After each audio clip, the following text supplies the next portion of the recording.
Hey, what can I say? Coffee culture really snuck up on me. May something talaga sa pagbabike papunta sa mga cafe, getting good coffee, then accidentally spending hours talking to friends, owners, and baristas.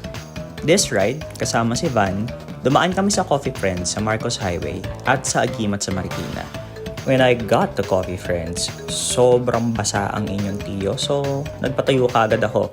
I ordered a pour-over of their sitio batulakay, and then kumuha din kami ng bread basket for carbs later. Lo and behold, hindi lang po yan ang kamalasan na nangyari nung araw na yun kasi naplatan din ako. Buti na lang, hindi na umuulan. So, after an hour and a half of staying sa Coffee Friends, the coffee was so good by the way. We decided na umalis na at magsimula ng maglakad papuntang Marikina. The bread and the coffee 100% help. Honestly, hindi ko alam kung kaya kong maglakad pa papuntang Agimat kung hindi ako nakapagkape or nakapagpuno ng energy.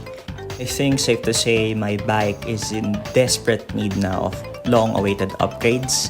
From the chain to a taller seat post, of course dun sa gulong. But I digress. After a few minutes of our walking simulator, finally, nakarating na rin kami sa Agimat.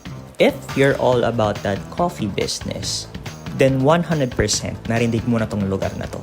Pagdating namin sa Agimat, I got their ginataang tulingan latte.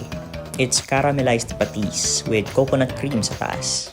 I have to admit, we arrived there earlier than usual pero grabe yung pagstay namin. We stayed there until 8 p.m. kasi nga elite ball knowledge na yung pinag-uusapan namin about Marvel Comics and MCU.